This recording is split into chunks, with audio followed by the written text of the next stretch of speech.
Hey, what's up guys? This is Anthony from Anthony's Customs, and for this review, we are looking at the Hasbro Pulse Super Duper Limited Edition G.I. Joe Classified Series Snake Eyes Deluxe something or other. Whatever the combination of words is, it'll be in the title. Snake Eyes, which is kind of a momentous occasion. Some people have been asking for 6-inch G.I. Joe figures for a very long time. And I only say some people because I know some of the Joe fans out there are die-hard, whatever scale the Joes come in fans and don't want 6-inch figures. I get it.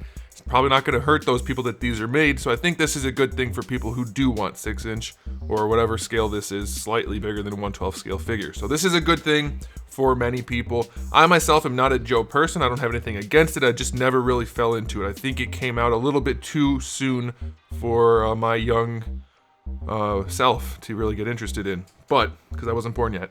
But it's still a cool enough thing, and Snake Eyes is obviously a nice character, so this is a good thing overall. Lots of awesome stuff going on here, and before we get into it, I just want to make a quick note. The packaging, I know it's sideways, it says Snake Eyes in Japanese right there. The packaging is absolutely astounding for this figure. The figure was only like, I think $44.95 or something like that, only a little bit more than double a Marvel Legends figure. But it comes with a buttload of stuff, and it's probably the nicest action figure packaging for anything under multiple hundreds of dollars ever. So it does concern me a little bit that either something in the near future is going to come out with almost no budget applied to it, or Hasbro's been holding out on us, because for $45, this is an astounding amount of quality and stuff in the package. Unparalleled from a domestic company for $45 as far as I can think of off the top of my head. So maybe that's just a good thing. Maybe Hasbro just ate the difference. That seems unlikely, but maybe they did. But absolutely phenomenal packaging. This is a really nice, like, embossed and glossy, like, artwork, and then it opens up and there's foam and just really cool stuff. But anyway, cool figure too, so let's go ahead and get it off the stand and take a closer look. This guy stands just over 16 centimeters, which makes him pretty close to just over 6¼ inches. A little bit higher than that, maybe like 6 3/8. I could compare it to any different number of things. Okay, fine, I'll compare it to a Bucky cap. I have to have one somewhere. Okay, here he is compared to Cyclops. A little bit small. Maybe these guys are going to be closer to a true 1/12 scale. But I think it's definitely close enough. Yeah, that is. I was expecting them to be even closer, so I'm glad I brought this out. It's definitely close enough that I think you'll be okay. And I don't know what his official height is supposed to be, but these guys definitely do run on the big side. So if these guys are closer to 1/12 scale, that could be problematic for some people, so we'll kind of have to play it by ear and see how it goes. But this guy alone is probably close enough that you'll be able to make do. One quick thing I want to mention before we get into the review. It's been brought to my attention that on Instagram and I think on 4chan, somebody's been pretending to be me. It's not me. Any of my posts are going to be on all of my official accounts. Any of my official accounts that are linked on my YouTube channel page or my Facebook page. If you can't get to the account from one of my official things, it is not me. Just disregard that. I don't know why anybody would do that, but people are doing that, so disregard that. Okay, back to the review. Overall, the aesthetics. Really nice. This guy has plenty of paint on him, plenty of sculpt, plenty of different finishes. Even though the lighting makes it look shiny, this is more of a matte to satin finish. And then we have the glossier finishing out here and on a lot of the little plates and things. Very nicely done. Different colors, obviously lots of black. Then we have this kind of FDE color, slightly darker version of that. Lots of silver detailing, some painted metallic FDE green type stuff. Flat dark earth is sometimes brown, sometimes green, depending on who's making it. So yeah, lots of variation though, very nicely done. Even on the head we have some shiny, and then some matte, and the silver of course. So all in all, very aesthetically pleasing. Lots of clean sculpt work, very nicely done. I think the proportions are pretty darn good. Yeah, I think that looks okay. Very, very nicely done overall. The aesthetics are very nice. I'm gonna give this guy a 9 out of 10 for aesthetics. It's very, very nicely done. As far as accessories go, boy, does this guy come with a bunch. I guess I'll mention this one first. He does have the strap on his torso, which you could technically take off, but I think you're probably meant to leave that on more or less, but it could come off. so kind of an accessory. Then we have this backpack that goes on his back, and his sword scabbard, which pegs into that, which also houses a sword.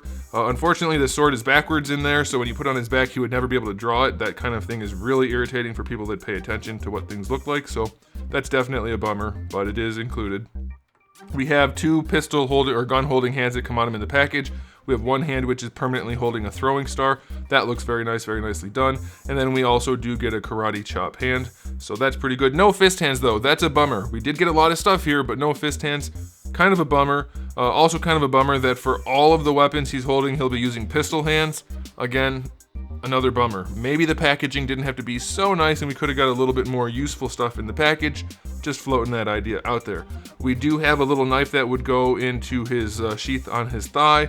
We have what looks like an Uzi with a collapsed stock. We also have some kind of Beretta with a suppressor which can be removed. The suppressor is in FDE.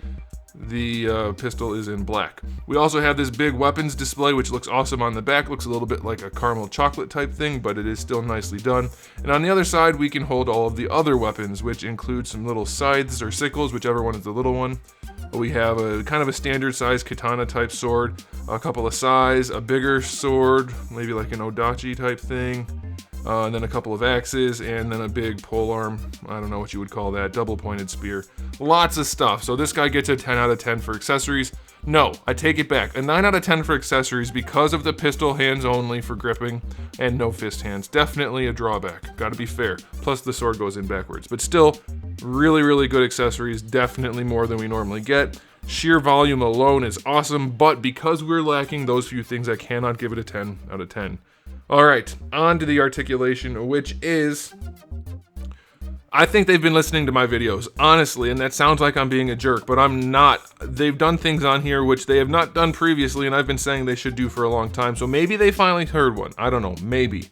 The head is on their standard hinged ball peg combo, which is nice. I mean, that's fine. There's no lollipop syndrome, so that's okay. So you get your full rotation. It doesn't really lean too much on there, but the neck is on a ball peg, which is a really good thing. I do wish the head was also on a ball peg at the top. That would have been even nicer, but this is definitely going to work. You're going to have no trouble doing that, posing the head. For the shoulders, we get the Power Ranger style shoulders, which on mine, they don't really want to go anywhere. They kind of just spring back into place. But if yours works, then that'll be nice. They're a functional enough butterfly joint. The shoulder hinge itself, not quite horizontal, but pretty much. You're going to get full rotation. You have your bicep swivel hidden by these soft pieces, the straps. Double jointed elbows. It's all fairly standard so far. The wrists do have vertical hinges on the gun hands, which is awesome. That's how they should be. They're also the weapon holding hands, which makes it even more important, so that's a good thing. Now here's the part I think they maybe finally listened to me for. Unlike the Power Rangers and some of the other figures they've released recently, we have the hinge at the top and then a ball peg at the bottom, which allows the entire torso to lean around really nicely. You can still rotate at the waist, and you can still use the ab crunch. And that is wonderful, because when you have them the other way around, all you can do is lean it forward and spin it around this way, which we can't do right now because it's useless. With this, you can turn him sideways and lean him. So if you wanted to have him doing some kind of kick or something, you can actually have him leaning in the proper direction. And this is perfectly well executed. You get great range out of this. This is how all the Power Rangers should be. This is how basically every figure they make should be. If they're going to go with an ab crunch, you need to at least have a swivel underneath it. But this is a bunch better than a swivel, because this swivels, but it does lean in all the different directions, and that is very helpful. Now, I'm still not a huge fan of the ab crunch over a diaphragm joint, but when it's implemented well, that's fine, and this makes it implemented well enough. We do have the ab crunch, which leans all the way back, and this is why a lot of people don't like the ab crunch. It gets very goofy looking if you use it, but don't lean it all the way back and you won't see that. When you lean it forward, it's fine, as long as you don't look at it from the back. So yeah, obviously we still have the limitations of an ab crunch, but that's okay. We do have the floaty belt here, which I would just leave low, but you can move it around however you like. This crotch is actually soft on top of a frame. Doesn't really affect the articulation too much, just felt like mentioning it. You can bring the leg all the way forward. It does kick it out to the side just slightly, but still plenty of range. Goes back just a little bit. Goes out to the side just fine. And one of the reasons we can do that is, did you notice that? There's a hinged ball peg. Not the best design ever, but it is more useful than not having it. However, you could just make it work properly in the first place, and I don't, you know, 6 to one, half a dozen to another. You get decent range out of it and it's fine. We do get a little bit of looseness and some drooping here and there for the hips, but you should be okay with it. Could they do better if they tried some different things? Probably, but this will be just fine. Thigh swivel is there. It's hidden by the straps just fine. Double jointed knee, no problems at all. As you can see, you can get your posing done. You're not going to have trouble posing this guy, that's for sure. The things I'm talking about for the hips are strictly a matter of engineering, and most people aren't going to care. As long as they can get their posing done, they'll be more than happy. And you can definitely get your posing done with this guy. I think you'll be okay with that. Okay, moving on. We have a boot swivel at the top where the boot meets the leg, and that is helpful because the ankles do work really nice going forward and back. That's fine, but the ankle rocker is pretty bad as far as the angle goes. So that boot swivel is going to help and give you a really nice ankle rocker. So as far as articulation goes on this guy, is it Hasbro's best figure yet? Maybe. It might just be. It might be their best engineering so far. I think it is probably. I can't think of one they've done better. So I'm going to give it a 9.5 out of 10.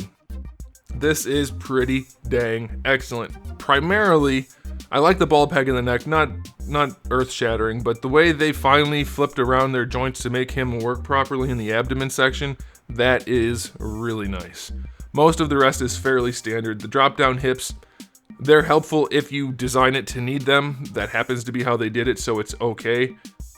Whatever, take it or leave it. I will mention, I think, and even in their promo images, they showed the boots facing this way, with the pouch on the inside and the curved shin piece going in. That seems backwards to me. I don't know why you would have the extra shin armor on the inside rather than on the outside. This leaves his leg exposed. Having it on the inside is silly. Also having pouches on the inside seems silly. So I also think the sculpt might afford a swap. I don't know. I haven't tried it. Maybe it's not necessary, but you may want to, if you have one, try swapping those lower legs, and it'll make the shin armor look a little bit more reasonable. But I'm going to leave it the way it is because that's the way it came, and that's the way they showed it in the proto images, but it does seem to me like it is backwards. So, all right, on to the final verdict on this guy. If you haven't been able to figure it out, it's a really solid release. Really, really nice, especially for the price with all the accessories and everything. Yeah, the packaging is definitely overkill. Is that budget that should have gone towards more accessories or other figures? I don't know. I don't know how their business works in specific areas, but they did have to pay for it. And we are missing a few things like certain hands and that kind of stuff. So yeah, it could be better, but this is maybe, I think it is personally, and I have to do some research to be able to say more definitively, but I think this is Hasbro's best 1/12 scale-ish figure to date. And I don't think it's even a close margin. I think this is pretty much far and away the best thing they've made. I'm going to give it an overall verdict of 9 out of 10. I think it's anybody that buys this is going to be pleased. There's no way anybody's going to be disappointed by this if they have reasonable expectations. This is an excellent release. For the price point, I don't feel like it's overpriced in any way. Again, a couple alternate hands would have made this guy nearly perfect. Very, very well executed, well thought out figure for the most part. I'm very pleased with it, and I think you will be too. So there it is, guys. Thanks for watching. If you enjoyed this video, please do give it a thumbs up. If you didn't, well, you already watched it, so sorry. Not really.